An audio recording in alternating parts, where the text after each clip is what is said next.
सिंह जी। राधे राधे जी। राधे राधे महाराज जी। महाराज जी, मन को सदा प्रसन्न रखने के लिए क्या उपाय करना चाहिए? तब लगी कुशल न जीव कहूं, सपने हूं मन विश्राम। जब लगी भजत न राम को, शोक धाम तजी काम। जब तक हमारा मन कामनाओं का त्याग करके निरंतर भगवदाकार नहीं होगा, तब तक प्रसन्न नहीं रह सकता। ब्रह्मभूता प्रसन्नात्मा अनुशोचते न कांक्षत। वही प्रसन्नात्मा होता है जो हर समय भगवान में अपने मन को जोड़ता रहता। सा वही मन कृष्ण पदारविंदयो। देख लो, इतनी अवस्था हो गई आपको, कौन सा भोग नहीं जो आप न भोगे हो। लेकिन क्या मन राजी हो गया? मन प्रसन्न हो गया? नहीं। ईमानदारी से देखो, वो आज भी वैसे ही है। वो कभी तृप्ति का अनुभव नहीं कर सकता। अनेक जन्म व्यतीत हो गए और भी सब भोग विलासिता भोग लो, कभी तृप्त नहीं होगा। वो विश्राम पाएगा तो भगवान, क्योंकि भगवान का अंश जीव कभी प्रकृति से विश्राम प्राप्त कर ही नहीं सकता। चाहे जितना भोग ले, चाहे जितना एकत्रित कर ले, चाहे जितना बैंक बैलेंस कर ले, ये प्रसन्न नहीं हो सकता। आप हमें बताना कि संपत्ति को प्राप्त करने के बाद किसका मन प्रसन्न हुआ? हर्षित होना और प्रसन्न होना में अंतर है। हर्षित होगे तो शोकित होना पड़ेगा, लेकिन प्रसन्नता ये द्वंद्वातीत है, भगवदाकार है। आपने प्रसन्नता शब्द का ये केवल भगवान के चिंतन से ही होगा, ना बैंक बैलेंस से होगा, ना नाना प्रकार की भोग विलासता से होगा। अशांति बढ़ती जाएगी जितना बैंक बैलेंस बढ़ेगा और जितना भोग बढ़ेगा। शांति नहीं बढ़ सकती, देख लेना। जितना भजन बढ़ेगा उतनी शांति होती चली जाएगी। जितना भोग भोगते जाओगे उतनी अशांति बढ़ती चली जाएगी। आप खुद अनुभव करके देख लीजिए। तो शांति प्राप्त करने के लिए, प्रसन्नता प्राप्त करने के लिए अपने कर्तव्य का धर्म पूर्वक पालन करते हुए नाम जप किया जाए। कोई भी गंदा आहार, गंदा पेय ना पिया जाए, नहीं तो मन थोड़ी देर के लिए बेहोश होता है उस प्रमाद स्थिति में। तो उसी को तुम आनंद मान लेते हो। अभी आनंद जाना कहाँ?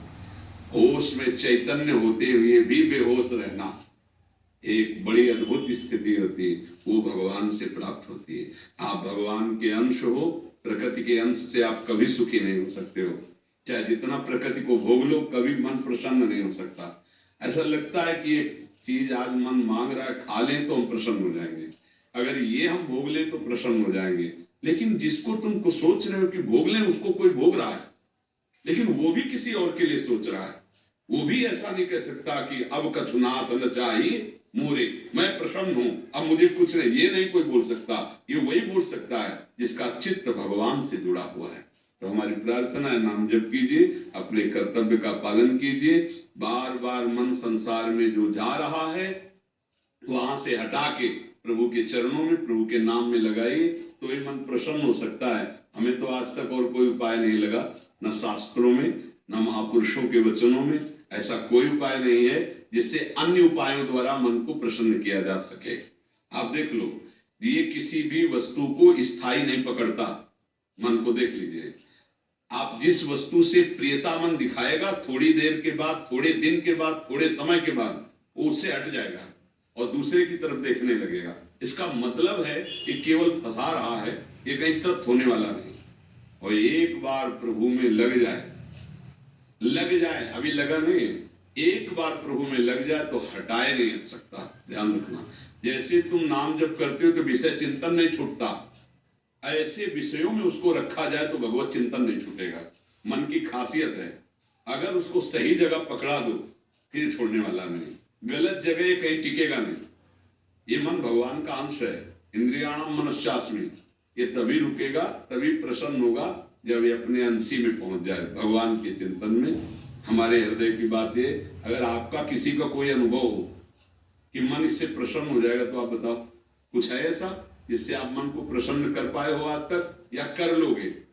भ्रम से है, मुझे नौकरी मिल जाए तो मन प्रसन्न हो जाएगा, नहीं होगा। जिसको नौकरी मिली है, अगर इतना रुपया हो जाए तो जितना तुम सोच रहे हो उससे ज्यादा किसी के पास है। अगर ये मिल जाए तो वो भी किसी के अधिकार में है, तो उसको संतुष्ट हो जाना चाहिए। ये केवल भुलावा मन का है। संतोष धारण करो, धैर्य धारण करो, अपने कर्तव्य का पालन करो, नाम जप करो, पाप रहित पुरुष ही प्रसन्न होता है। पाप आचरण तभी तक बनते जब तक हम मन के गुलाम रहते हैं। जब हम मन को अधीन कर लेते हैं तब हम प्रसन्न होते हैं। संत किसे कहते हैं? जिसने मन को अधीन कर दिया। मन मारिया तन बस में कीना, हुआ भरम सब दूर।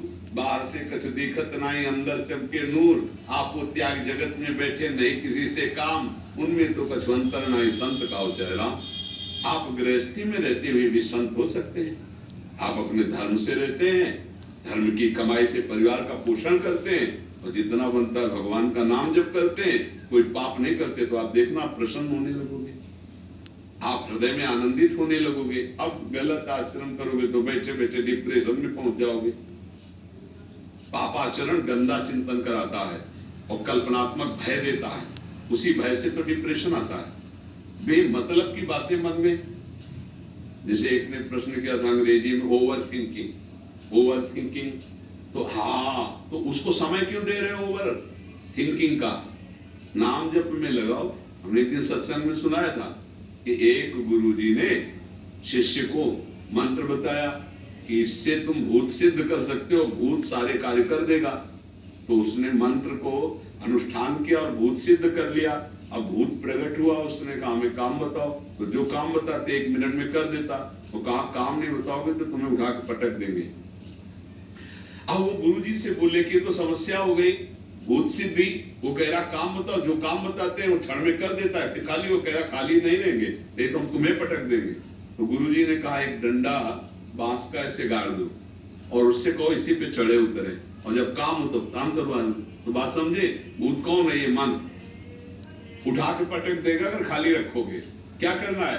राधा राधा राधा राधा, चढ़ उतर इसी पे। जब काम है तो काम कर रहे, नहीं तो राधा राधा राधा, बात बन जाएगी। इसी से मन प्रसन्न क्यों? हाँ।